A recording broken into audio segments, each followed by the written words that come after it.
Konnichiwa Mina. It's 1853 as we begin the simulation. Where's that pause button? There we go. And it paused. There we go. That's kind of odd because I hit unpause and it didn't do it. So anyways, of course, we have too much infamy now to go to war with anyone at the moment. As you can see, we're still not making any money whatsoever. Education administration.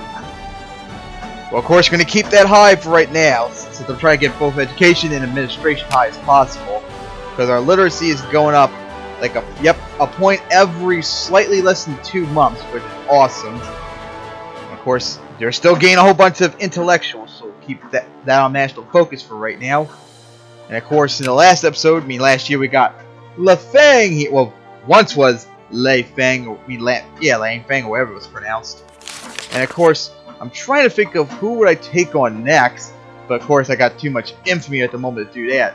There's one possible target, although it's way out here, the Ryukyu Islands. Only problem is, besides being so far away, is that since it's almost 100% Japanese, I'm sure when Japan westernizes, they're probably going to get a core right there, and that would give them a free pass to attack us, so maybe you should not try and touch them anytime soon. As our research, our literacy went to 7.6. I think our research points went up 3.45 maybe to start the year. Not quite exactly sure.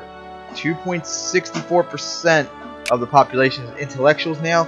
How many points we got? Because when we tagged Lefang, we did get a research points boost, but as you can see, it's not really that much, and the cheapest reform would be this, I believe, which is 9,600 minus free. And of course, yep, it's around. So land reforms are like around the exact same thing in terms of cost. So it's gonna be a while before we get any reform. Probably take a couple years still. But thankfully, no rebels formed up because of the westernization. Thankfully, and to crush you, there will be no one getting independence from me. Oh, the Ottomans and Russians were at war, huh?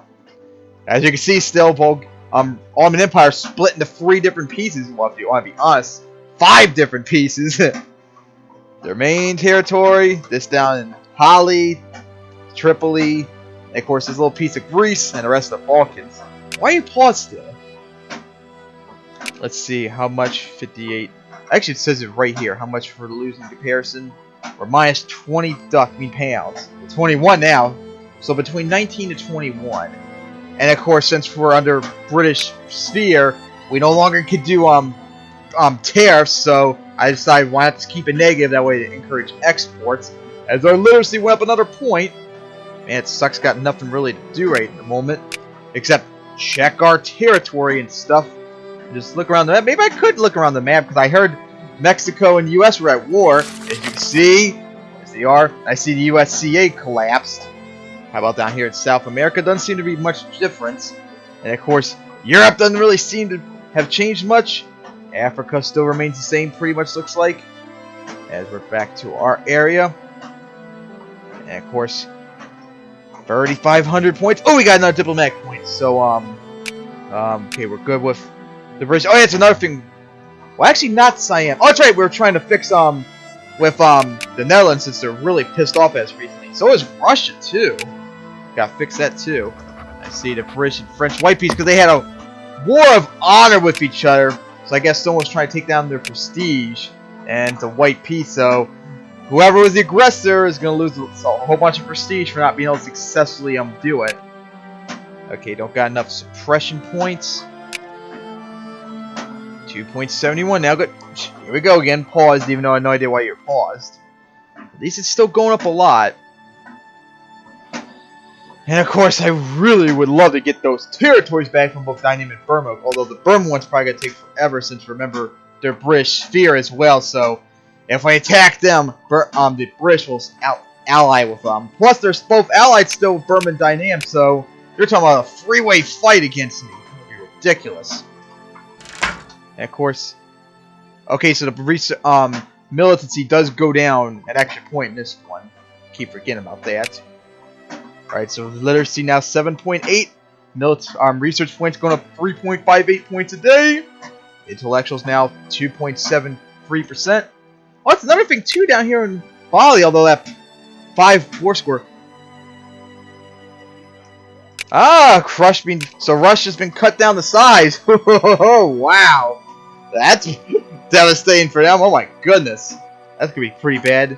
Now let's check out Bavaria here so that I can get the finished look here. So they're neutral with everyone, so that's another target too. Plus, I think it's a much bigger. I think it's like double the population of Ryoku, and it's much more closer to us at the moment, so it wouldn't suffer as much attrition attacking them. And they don't think. Yeah, they have no core. Only thing I have to worry about is the Dutch attacking them, which is going to be a problem too, because I've seen many times in this game, as I see it still paused again, that the Dutch will eventually probably try to attack us to get these two little plots of land right here. That way they can get much more close to having a complete of the Oceania. I see I got enough points to build a general, and when another 21 points come in, we can build an admiral. Now let's see now. Research points. I've hit the wrong one. 3,800 almost. Going up quickly, but damn it, not quickly enough, as we're 30% of the way to westernized. We need to get 100%. Well, we're still not making money. And that's another unique strategy, although I probably would not recommend it, since it's not going to probably work if you want to like go to war when you can't really get enough stuff to supply your troops, because I don't think this is going to work. But if you want, you can set like the budget to fulfill everything, and they'll still go up really quickly. Like, even if though they're not really getting all the funding needed for education, well, right now they are. Administration, they're not, but they still go up even if you don't pay them enough. And since you can't go into debt, such on civilization, that's another idea you could try and do. As I have no idea if they're getting their supplies or not. But it doesn't matter. I'm not going to war, so screw that. But that's an option you could do, although if you go to war, it probably would not be the best idea, since they got to be able to buy the supplies and stuff to supply the troops. And when you do that strategy, it does not seem to work as well. So there's some drawbacks to it if you ever consider it. Alright, so our research points now 3.59. Literacy is now at 7.9. It's moved up 4 points so far this year. That's great. As we wind down the couple weeks left, and we got another leadership points, so I'll build an admiral. And of course, we need to work on the army soon. That way we get an extra 3,000 troops. Oh, what's this in Europe? Oh, let me guess, the Franco-Prussian War. Yep, there it goes. The Franco-Prussian War is finally on, like 20 years almost too early. And of course, Russia's allied with France, so who knows? Maybe North German Federation might get crushed. Guess we'll have to wait and see. And of course, as our militants, our infamy is still too high to consider going to attack anyone else. Not to mention, we had to build a navy since we can't attack anyone in Southeast Asia at the moment. So I guess we'll have to wait and see till then. So, done.